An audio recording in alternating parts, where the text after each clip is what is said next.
They say betrayal starts in silence. In a look that lingers too long elsewhere. In a phone screen turned face down. I thought I knew the man I married. But I was wrong. So very wrong. I met Daniel when I was 24. He had that quiet confidence, a soft voice, and the kind of gaze that made me feel seen. Really seen. He brought me coffee at 7 a.m., left notes in my books, kissed my forehead like it meant something. I fell. Hard. A year and a half later, a wedding, a small apartment, lots of cheap wine and dreams. 2 years in, our daughter, Lily. He held her like she was a miracle. And for a while, I believed in miracles too. He got promoted. I quit my job to raise Lily. We moved into a house. A real one, with a garden and a blue door. We weren't rich, but we were building something. Or so I thought. It was subtle at first. He stopped looking at me when he talked. He started checking his phone in the bathroom. No more random texts during the day. Just silence. I asked him once, jokingly, "You hiding a second life in there?" He laughed. Said, if I was, I'd be better at covering it up. I laughed too. But something in me didn't. Then I found a perfume I didn't wear. A receipt from a restaurant I'd never been to. He said it was a work lunch. I nodded. But I started writing things down. Dates. Times. Gut feelings. I didn't want to be that woman, snooping through her husband's phone. But when you're gaslit long enough, trust becomes a luxury. I waited. Observed. Tried to catch inconsistencies. He'd say he was working late.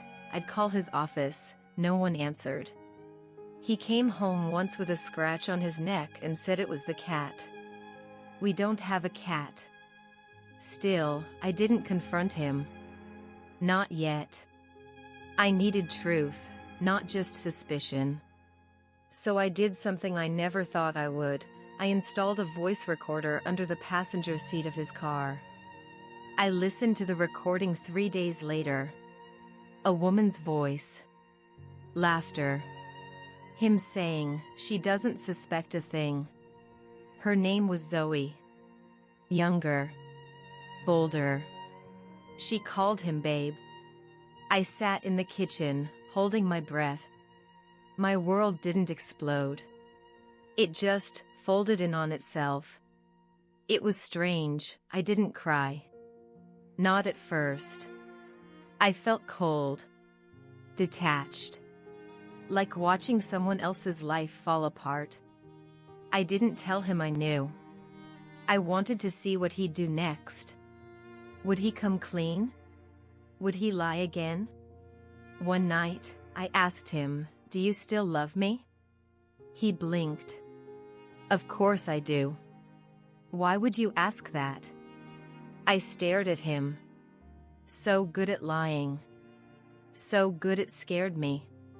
I stood up, walked to the drawer, pulled out the printed texts, the receipts, the transcript. I said, "You don't get to lie anymore." He turned pale. Then red. Then defensive. It was just a fling. I whispered, "Then why does it feel like my whole life was fake?" He cried. Actually cried. Said I was his real home. But you can't unsee betrayal. You can't unhear your husband telling someone else she makes him feel alive. I didn't scream. I didn't throw anything. I told him to leave.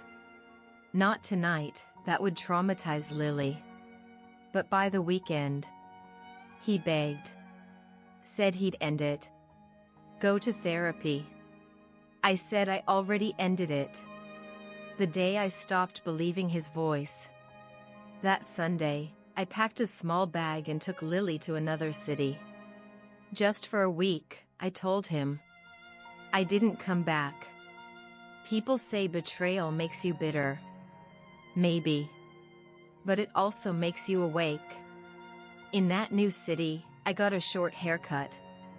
Rented a tiny apartment with too much light. Lily laughed more. I smiled more. I started reading poetry again. He writes sometimes. I don't reply. Not because I hate him, but because I love myself more now. He wasn't who I thought he was. But maybe I wasn't either. Maybe I'm stronger, softer, wiser. Maybe that's what this was all for.